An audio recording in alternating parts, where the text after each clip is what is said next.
홍대의 작은 카페. 푸르미가 노트북을 덮으며 물었다. 스승님, 관념망 설계를 공부하다 보니 자꾸 우주 상응성 원리라는 생각이 떠오릅니다. 데오네스는 미소를 지었다. 드디어 중요한 문 앞에 도착했군. 우주 상응성 원리란 무엇입니까? 데오네스는 창밖을 바라보았다. 한마디로 말하면 작은 것과 큰 것이 서로 닮아있다는 원리라네. 닮아있다? 그렇지. 데오네스는 냅킨에 동그라미를 여러 개 그렸다. 원자, 세포, 인간, 행성, 은하. 그리고 말했다. 크기는 다르지만 패턴은 반복된다네. 프랙탈 같은 것입니까? 매우 가깝네. 그러니까 인간 안에도 우주가 있다는 말입니까? 상징적으로는 그렇네. 데오네스가 말을 이었다. 연금술사들은 말했지. 위와 같이 아래도 그러하다. 헤르메스의 가르침이군요. 그렇네. 그럼 사주와 타로도 상응합니까? 바로 그 질문 때문에 관념망 설계가 탄생하는 것이네. 푸르미는 눈을 반짝였다. 데오네스는 종이에 적었다. 태양, 병화, 황제, 영웅, 의식, 생명력. 이것들은 서로 같은 것이 아니네. 네. 그러나 같은 원리를 다른 언어로 표현하는 경우가 많지. 아, 점성술은 하늘의 언어. 네. 사주는 오행의 언어. 네. 타로는 상징의 언어. 네. 융심리학은 정신의 언어. 네. 그러나 모두 인간 경험의 어떤 구조를 설명하려고 하지. 푸르미는 잠시 생각했다. 그러면 우주 상응성 원리가 관념망 설계의 핵심입니까? 핵심 중 하나라네. 어떻게요? 데오네스는 웃었다. 관념망은 연결을 찾는 작업이라 했지? 네. 상응성 원리는 연결이 존재할 가능성을 보여주는 철학이라네. 무슨 뜻입니까? 토성이 나오면. 네. 책임. 네. 시간.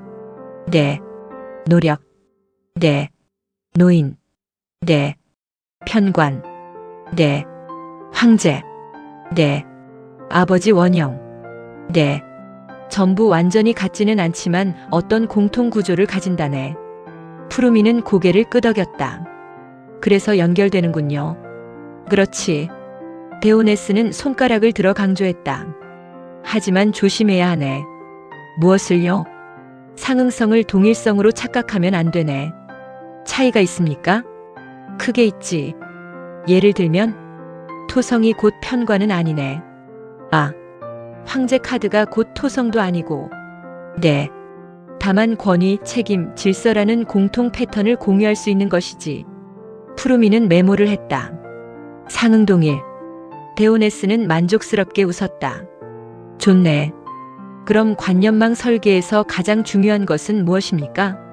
상응성을 발견하되 억지로 끼워 맞추지 않는 것. 5.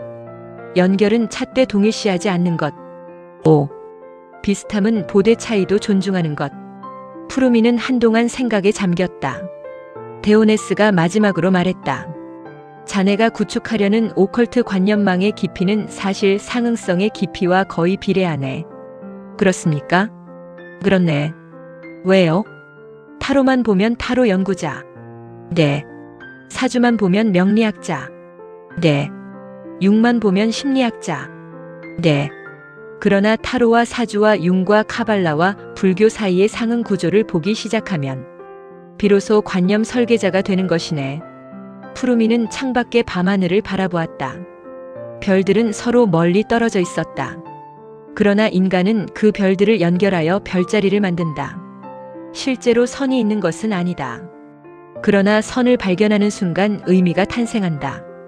데오네스가 조용히 말했다. 우주 상응성 원리는 존재하지 않는 연결을 망상으로 만드는 기술이 아니라네. 그럼 무엇입니까?